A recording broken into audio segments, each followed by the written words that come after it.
My name is Emily Harper. I'm 26 years old, and I never imagined that the people who were supposed to love me the most would be the ones to carve wounds so deep that I'd have to walk away forever. That night at the dinner table in Hartford is burned into me like a scar. We sat together as a family, and for a moment I almost believed we were normal, that we might laugh and talk like other families do. But then my mother pushed a velvet box across the polished wood, her eyes shining with pride. Not at me, but at my younger sister. Avery lifted the lid, and the room seemed to light up as she dangled the keys to a brand new Tesla. The car gleamed in her mind as brightly as the smug curve of her smile. My mother beamed as though Avery had just won a Nobel Prize instead of simply graduating. I sat frozen, my fork suspended above my plate, my stomach coiled into knots. My life had been nothing but late nights and endless shifts as an office assistant, scraping together enough to pay the bills, even balancing my father's crumbling accounts when his business failed. All of that sacrifice. And what did I get? Nothing. Avery got a free ride through college, a luxury car, and my mother's undying praise. My father sipped his wine in silence, letting it all happen as though it were the most natural thing in the world. When my mother finally turned to me, her smile vanished as quickly as it had come. "Emily," she said flatly, "next month, you owe $200 for rent." The words cut deeper than I can describe. It wasn't just the money, it was what it meant. My sacrifices meant nothing. My loyalty was worthless. Their message was clear. Avery was the daughter worth celebrating, and I was little more than the family's ATM. I felt the blood drain from my face, my heart pounding in my ears. I didn't argue. What was the point? I stood, my chair scraping across the floor like the sound of something breaking inside me, and walked upstairs with shaking hands. In my room, I packed quickly laptop, a few changes of clothes, my phone. I didn't leave a note. I didn't say goodbye. I grabbed the keys to my old Honda, the car I'd kept alive through my own effort, and drove into the night. The Tesla sat in the driveway like a mocking symbol of everything I wasn't. By the time I reached my best friend Alyssa's apartment, the tears had dried into something harder, something colder. Betrayal has a way of burning grief into anger, and anger into resolve. The next morning, sitting on Alyssa's couch with a mug of coffee gone cold beside me, I couldn't shake the twisting sickness in my gut. That dinner hadn't just been unfair. It had been a revelation. Memories of bank statements I'd seen months earlier when helping my father with his real estate ledgers resurfaced like ghosts. For years I'd been his unofficial bookkeeper, covering bills, managing debts, even paying for Avery's textbooks when he fell short. Now those memories came with a gnawing suspicion. I logged into the old joint business account, my fingers trembling but my mind sharp. To my shock, my access was still open. As the list of transactions scrolled before my eyes, my chest tightened until I could barely breathe. There it was, a withdrawal of $50,000 dated 3 years ago, the same year Avery started Yale. Another $20,000 the year after, smaller amounts sprinkled across the timeline, all neatly aligned with Avery's tuition, her laptop, her summer abroad, her trips. The total neared $200,000. My money. My future. My grandfather's gift. I knew I had to confirm what my heart already screamed. I searched for James Bennett, the financial advisor my grandfather had trusted before he passed away. I remembered meeting him once as a child, sitting in Grandpa William's office while he spoke warmly to the man about family and responsibility. James was retired now, but his number was still listed. My hand shook as I dialed. His calm, steady voice answered. "James Bennett." I swallowed hard. "Mr. Bennett, this is Emily Harper. I'm William Carter's granddaughter." A pause. And then, to my shock, he said, "Emily, I've been expecting your call." The world seemed to tilt under me. He told me that my grandfather had set up a trust fund when I was 10, a fund worth $200,000, meant for my education and my future. He said the words as though they were simple facts, but to me they were thunder. My father had been the trustee. The withdrawals I had just seen weren't authorized. They were theft. James even had a letter, written in my grandfather's own hand, outlining his wishes. I asked him to send it immediately. Minutes later, the letter sat glowing on my laptop screen. "To my dearest Emily," it began in his careful handwriting. "This trust is for your dreams, for your college, your home, your life. Do not let anyone take it from you." My throat closed. Tears stung my eyes. Grandpa had known. He had known the favoritism, the silence, the betrayal I would one day face. He had tried to protect me. As I sat staring at Alyssa's ceiling, the realization settled like a stone in my chest. I had poured years of my life into keeping my family afloat, and all the while my father had siphoned away my future for Avery's comfort. The betrayal wasn't just sharp, it was total. Alyssa walked in with fresh coffee, and I showed her the letter. Her eyes widened, her face pale. "What are you going to do?" she asked. My jaw clenched so tightly it hurt. "I'm going to make him pay it back." I spent the rest of that day drowning in documents, my laptop glowing against the dim light of Alyssa's apartment. Each line of bank records was like a blade carving deeper into what little loyalty I had left for my father. $50,000 here, $20,000 there, even $10,000 for Avery's car payments. Smaller withdrawals covered everything from her phone upgrades to her spring break in Cancun. All of it from the trust that was meant to be mine. I wasn't just angry anymore, I was done being their doormat. For years I had believed that keeping the family afloat was my duty, that love meant sacrifice, that maybe one day they would see me. But staring at those records, I realized they had never seen me at all. They had only seen what they could take. James Bennett called back that evening, his voice calm but edged with sympathy. He promised to send every supporting document. He had trust agreements, account statements, even emails from my father requesting withdrawals under false pretenses. When his email arrived, I opened the folder, my heart hammering. The evidence was undeniable. My father had betrayed not just my grandfather's trust, but every ounce of faith I had left in him. I slammed the folder down on Alyssa's coffee table, my hands trembling with rage. He used every cent for her. I spat. Alyssa scanned the documents, her face tightening in disgust. "Emily, this isn't just favoritism. This is planned. He stole your future." She hugged me, her voice fierce. "You don't deserve this. You've got to fight back." Her words lit a fire inside me. For years, I'd been the fixer, the one who stayed silent, the one who kept everyone else from falling apart. But my father had crossed a line I couldn't ignore. This wasn't just about money, it was about respect, about my grandfather's legacy, about the life that had been stolen from me. I pulled up my laptop again, searching for an attorney in Hartford who specialized in trusts and estates. That's when I found him, Stephen Thomas Walsh. His website was sleek, his eyes sharp in the photograph, his reputation described in client reviews as relentless. Relentless was exactly what I needed. The next morning, I sat in his downtown office, the folder of evidence heavy in my bag. Stephen greeted me with a firm handshake, his voice steady. "Emily Harper." "Right. Tell me what's going on." I laid everything out for him, my grandfather's trust.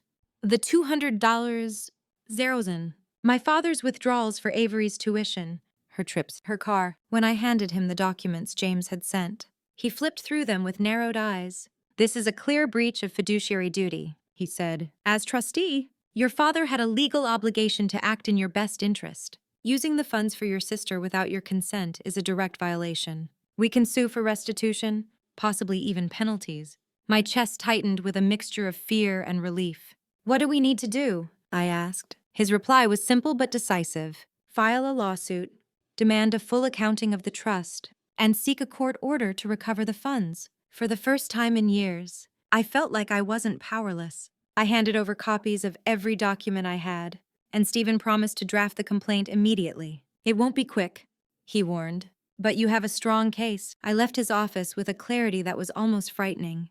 My father thought I would stay quiet, keep playing the obedient daughter who never asked for anything. He was wrong. That night, as Alyssa worked on a painting in the corner of her apartment, I dove into my online graphic design course. My professor had just praised my latest project, a logo design for a mock client, and the words on the screen gave me something I hadn't felt in days: hope. I wasn't just fighting for the trust. I was fighting for the life my grandfather had envisioned for me. Every font I chose, every color I tweaked reminded me that I was capable of building something of my own. My phone buzzed constantly on the table. 5 calls from my mother, 2 from my father, even 1 from Avery. I ignored them all. Mom's voicemails were vague pleas to come home. Dad's were sharper, accusing me of causing trouble. Avery's message was only her name, as if that alone should make me run back. I deleted them without listening further. They had chosen their side long ago. Over the next week, I gathered more evidence. James sent additional records, including emails where my father had explicitly requested withdrawals for family expenses. Every line was a lie. Every dollar went to Avery. I forwarded them to Stephen, who confirmed he had filed the lawsuit. "We're demanding full restitution," he said firmly. 200,000 plus interest and legal fees. My pulse quickened, but this time not from fear, from determination. My father had stolen from me, but I was taking it back. 3 weeks later, I found myself sitting in a Hartford courtroom, my palms damp against each other as I clasped them tightly in my lap. The room smelled of polished wood and dust, the fluorescent lights buzzing overhead. But my attention was fixed on the man who had always claimed to be my protector. My father sat across the aisle, jaw tight, eyes avoiding mine, his lawyer whispering in his ear. My mother was beside him, her hands twisting in her lap, her gaze flicking toward me with a mixture of shame and pleading. Avery wasn't there, probably too busy enjoying her Tesla to care about the wreckage her life had been built on. At the plaintiff's table, Stephen stood tall and composed, adjusting his tie as though he'd done this 100 times before. But to me, this wasn't just another case. This was my life, my grandfather's legacy, and the justice I had been denied for years. When Stephen began, his voice was steady but sharp, slicing through the silence of the room. Your Honor, my client, Emily Harper, was the sole beneficiary of a $200,000 trust fund established by her grandfather, William Carter, in 2008. Her father, Brian Harper, acting as trustee, redirected those funds for the sole benefit of his other daughter, without Emily's consent. He lifted a stack of documents, his eyes never wavering. Here are the bank statements, the trust agreement, and emails directly from Brian Harper requesting withdrawals. Every dollar was siphoned into Avery's tuition, her trips abroad, her luxury car. Meanwhile, Emily received nothing. She not only supported herself, but also helped cover household expenses, unaware her inheritance was being stolen beneath her feet. The judge, a stern woman with silver hair, leaned forward, her gaze fixed on the evidence. I felt her eyes on me for a moment, and I straightened, refusing to look away. Stephen continued, outlining each withdrawal in painstaking detail. $50,000 for Yale, $20,000 for study abroad in Paris, $10,000 for car insurance, smaller sums for electronics, trips, luxuries. These are not family expenses, he said firmly. These are targeted, deliberate, and illegal. My father's lawyer rose, smoothing his glasses, his tone cool but defensive. Your Honor, my client acted in the family's best interest. The funds were used to stabilize the household, to ensure both daughters had opportunities. This wasn't mismanagement. This was a father doing his duty. My chest tightened with fury, but Stephen cut in swiftly. If that were true, why do we have an email from Brian Harper to James Bennett in 2022 explicitly requesting funds for Avery's education? He held it up for the court to see. There is no mention of Emily, no consent from the beneficiary, no attempt to inform her of her rights. The room went quiet.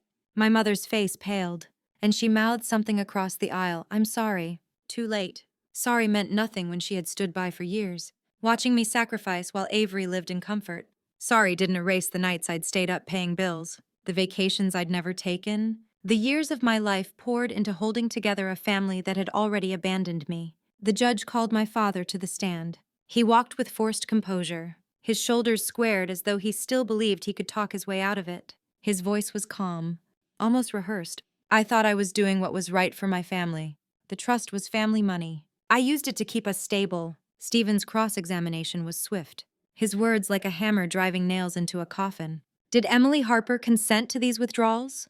Silence.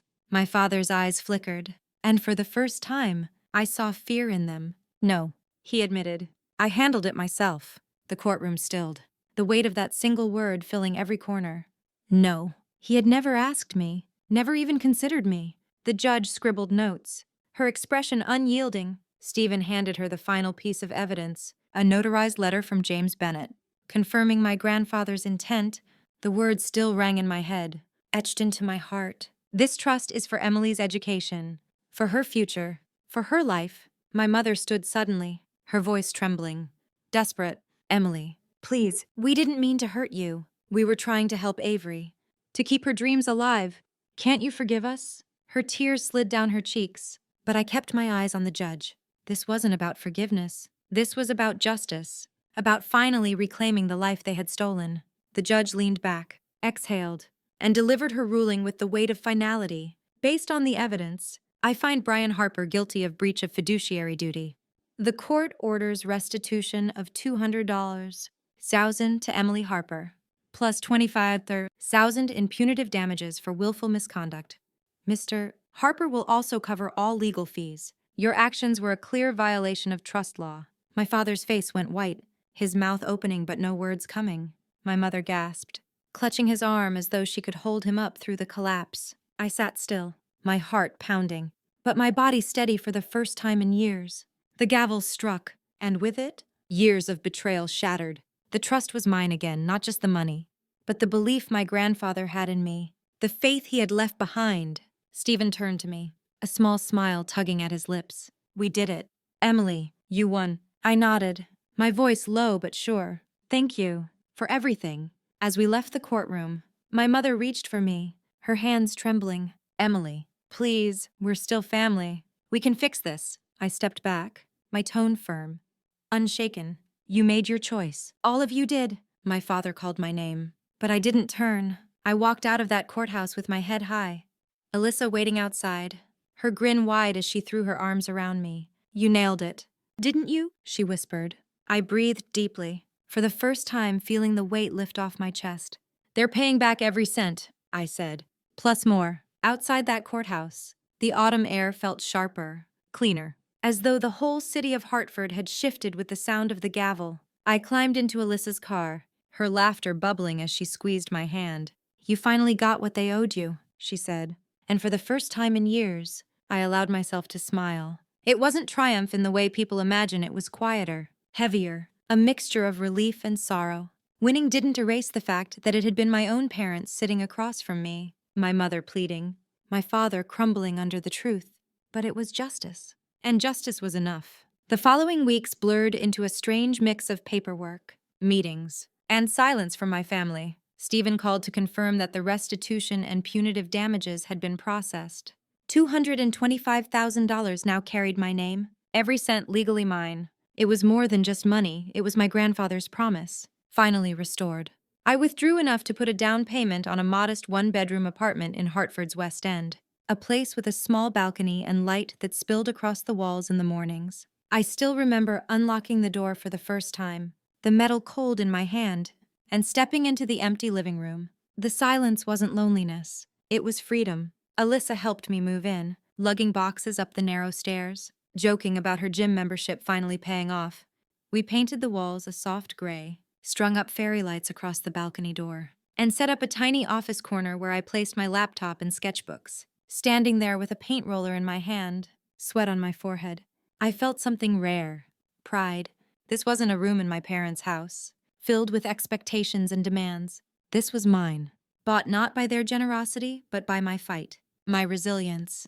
I threw myself into freelance work with a kind of hunger I hadn't known before. The graphic design course I had been taking online ended with glowing feedback from my professor, who urged me to build a portfolio. I did exactly that, stitching together logo designs, website mock-ups, branding packages into a neat showcase. Within days of uploading it to a freelance platform, I received a message from a woman named Kristen, who ran a bakery called Sweet Haven. I love your style, she wrote.